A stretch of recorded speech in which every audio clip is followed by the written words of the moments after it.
খবরদার কেউ একা একা ইফতারি করবেন না। একা ইফতারি করেন নাকি আপনারা? একসাথে। আল্লাহর হাবিব সাল্লাল্লাহু আলাইহি ওয়াসাল্লাম বললেন, কেউ যদি কাউকে ইফতারি খাওয়ায়, যিনি খাওয়ালো উনি রোজা রেখে যেই সওয়াব, খাওয়ানোর কারণে ওই সওয়াব। সাহাবারা বললেন, ইয়া রাসূলুল্লাহ, ইফতারি খাওয়ানোর মতো পয়সা তো আমাদের নাই। আল্লাহর হাবিব সাল্লাল্লাহু আলাইহি ওয়াসাল্লাম বললেন, ওয়ালাউ বি শারবাতিমা, যদি এক ঢোক পানি দিয়েও ইফতারি খাওয়া তবেও এই সওয়াব পাওয়া যাবে।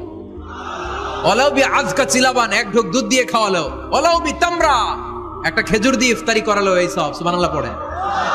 দুই ভাই ইফতারি করতে বসছেন, আপনার প্লেট থেকে একটা পেঁয়াজু আপনার ভাইয়ের প্লেটে দিলেন, আপনার ভাই একটা খেজুর আপনার প্লেটে দিল, দুইজনের ইফতারি খাওয়ানোর সওয়াব হয়ে গেছে।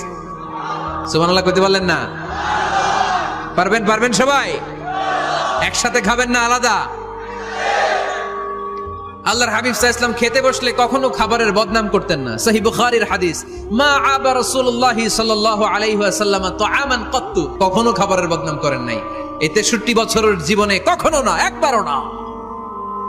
ইনিশতাহাহু আকালাহু, ভাল লাগলে খাইতেন, বেশি বেশি খাইতেন।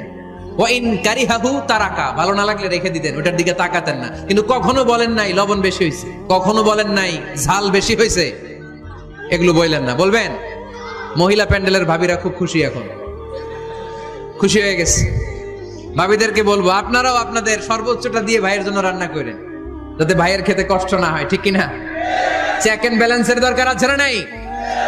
ইসলাম is check and balance, very balanced religion, খুবই ভারসাম্যপূর্ণ জীবন ব্যবস্থা।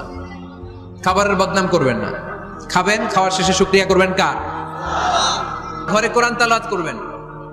কি করবেন? করেন, আপনারা করেন?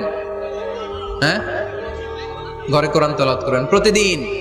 ফজরের পরে প্রতিটা পরিবার থেকে সুমধুর কোরআনের ধ্বনি ভেসে আসতে হবে। কথা কয় না? তা ঠিক বলেন না কেন আওয়াজ করে? প্রতিটা ঘরেই যেন কোরআনের সুমধুর বাণী উচ্চারিত হয়। এলাকার মসজিদের মক্তবগুলোতে হুজুর কোরআন পড়ায়, আছে এটা না? আমরা ছোটবেলা কিন্তু যাইতাম, আমি যাইতাম শাহী জামে মসজিদে, ওইখানে যে আমি কোরআন শিখছি। তো মসজিদগুলোতে আপনারা এই মক্তবের সিস্টেমটা চালু রাখবেন, প্রতিদিন সকালে কোরআন করবেন।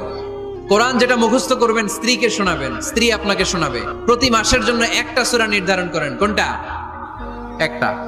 এক মাসে একটা ছোট্ট সূরা মুখস্থ করা যাবে না? ধরেন সূরাতুত তিন, ওয়াত তিনি ওয়াজ জাইতুন, এটা এক মাসে মুখস্থ করা যাবে না? যাবে। আজকে রাতেই আপনাদের ফ্যামিলি মিটিং এটা সিদ্ধান্ত নেবেন যে এই মাসের জন্য সবাই মিলে কোন সূরাটা পড়বেন। মুখস্থ করতে হবে, অর্থও জানতে হবে। প্রতি মাসে কয় সূরা? তাহলে এক বছরে কয় সূরা? 12টা। পারা যাবে মুসলমান? আল্লাহর হাবিব সাল্লাল্লাহু আলাইহি ওয়াসাল্লাম আম্মা জান আয়েশা রাদিয়াল্লাহু তাআলা আনহুর কোলের মধ্যে মাথা রেখে কোরআন তেলাওয়াত করতেন। সুবহানাল্লাহ পড়বেন না?